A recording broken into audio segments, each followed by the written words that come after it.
It is confirmed, ladies and gentlemen, that Kevin Stefanski is giving up play calling this week against the New York Jets. You may have heard this. We're going to talk about the impact on today's show. We're also going to give you a Shedeur Sanders update here, some injury news on number 12. Welcome in the Browns Report, everybody. I am your host, Joey O'Donohue.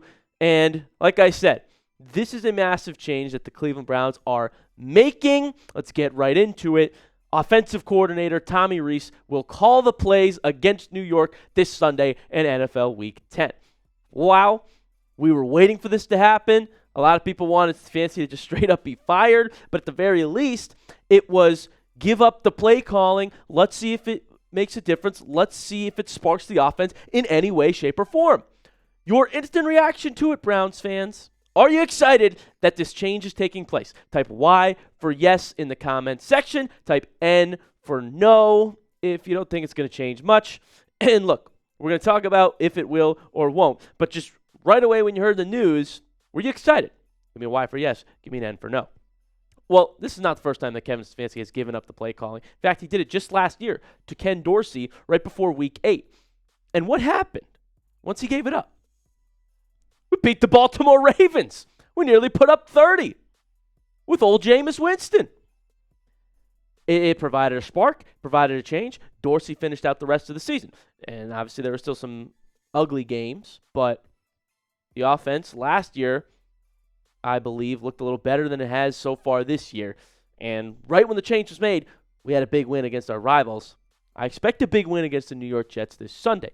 What did Kevin Stefanski have to say about this decision, though? Well, he told us that certainly the bye week gives you an opportunity to look at everything, and bottom line is we have to be better.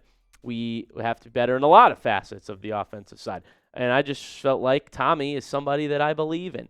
I obviously hired him here a couple of years back because I really believe in Tommy as a coach, and he's done everything that we've asked, and I just feel like this is the right time for this. I do think it will provide some juice.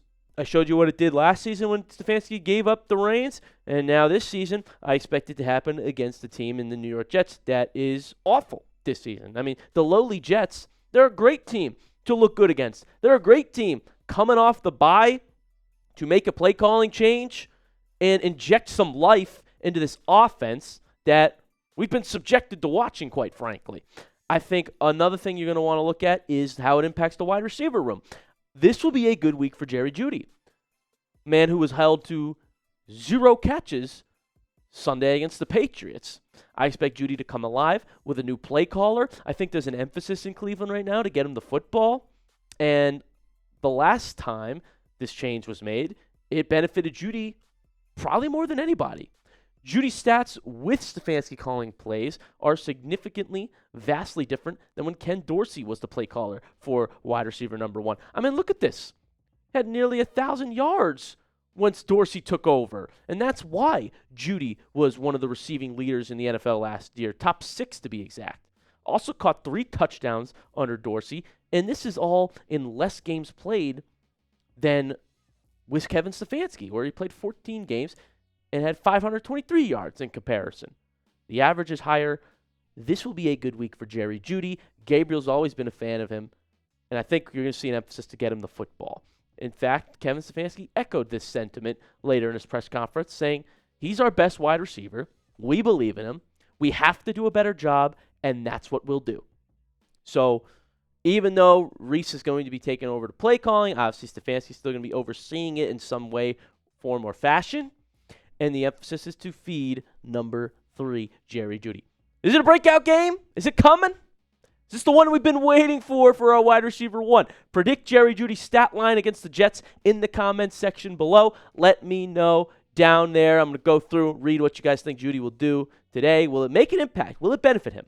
It certainly has in the past, and that seems to be the talk right now amongst the Browns organization and coaching staff is, hey, how do we get our best wide receiver the ball? Because it's night and day what we've seen from him this year and last year. And part of that is on Jeudy dropping some footballs this year.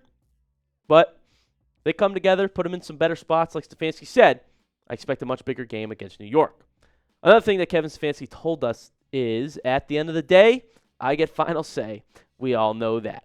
This is where people call him an egomaniac. But as the head coach, That is going to be the truth. And so I think Tommy Rees will have full control over the play calling and some big decisions like, going for it on fourth down, things of that nature.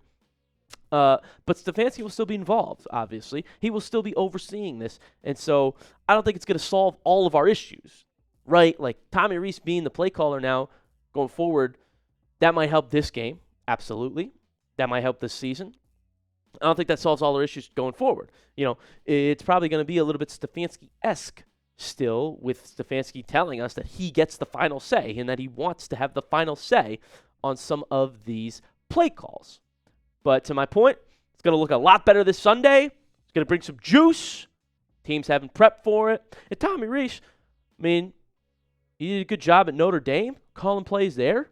He's a little bit more connected to college as of recently. Could help young quarterbacks like Dylan Gabriel and Shedeur to flourish a little bit under Tommy Rees.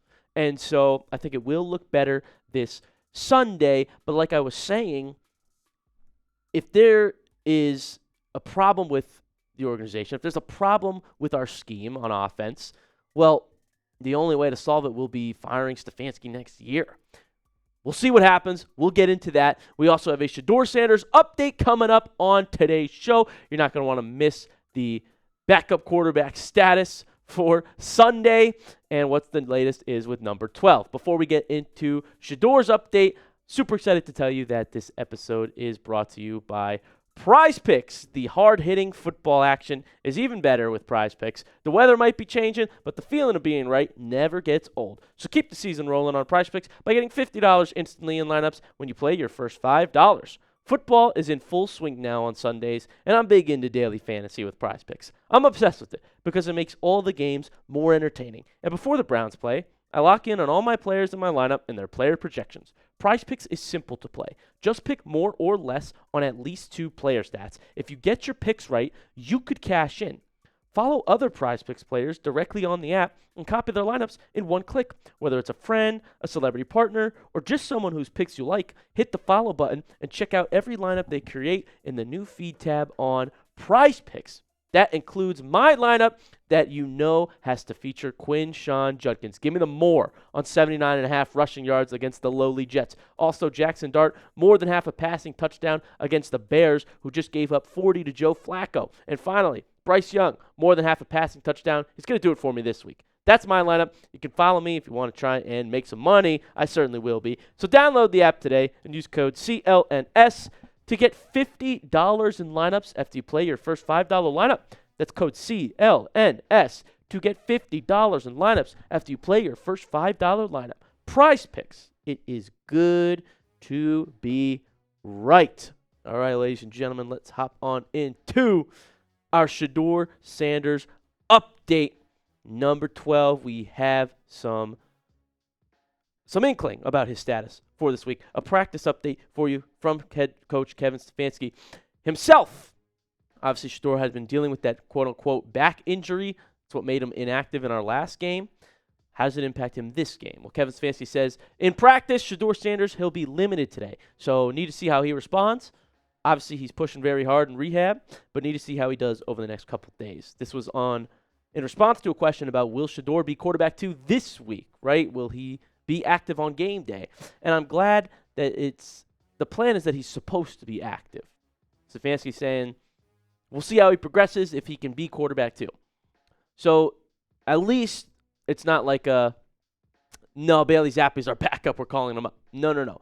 Maybe they really were having him inactive because of an injury in our last game.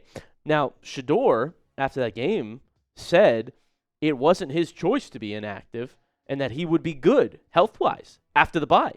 This was in an ESPN article. This is what Shedeur said after the game.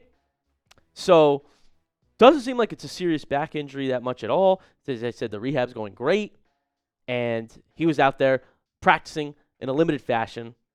He really is a play away if he is named the quarterback 2 this season. And what else is optimistic about this is there is still a chance that he plays this season now, right? It's not like they're, shadow keeping him on the sideline and ruling him inactive. No, they're listing it as a back injury, and they're letting him practice now today and saying that they're going to work through things, see if he can be quarterback 2 this Sunday or the Sundays coming after that. I still don't understand the lack of reps, though. If he is the official backup quarterback, why is he not getting reps with the ones? What if Gabriel gets hurt? You're throwing him into the fire having never practiced with the starters? I mean, it doesn't seem like you're planning for case of emergency. You're just going to throw the game away? Doesn't make sense. It's not good preparation. They're not preparing him to come in.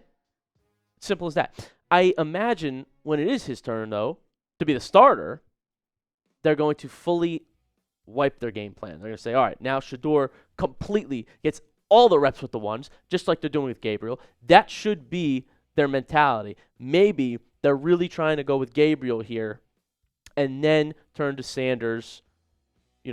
I've told you, Stefanski doesn't want that to be the case. But when it is, they'll have to give him all the reps with the ones. So let's see what happens. They're really trying Dylan right now. But I think at some point, you have to be able to evaluate the sample size. You have to be able to evaluate the film and realize that he might not be the guy. The offense certainly has not looked good under Gabriel to this point. How many games do you think that's going to take, Browns fans, to bench Dylan Gabriel? Because it really seems like the Browns don't want to do this. Comment a number below. How many games will it actually take Cleveland before they say Gabriel is not the guy for the Browns? Let's see what Shedeur Sanders has. Put a number in the comments section. I know a lot of you guys watch the Browns. You know ball. I'm curious. Call it right now in that comment section. Folks, thank you so much for tuning in to this edition of the Browns Report. We appreciate you all for being subscribed. Join the family here on the Browns Report. Appreciate you all, and we'll have you covered with more Browns news every single day. We'll see you next time.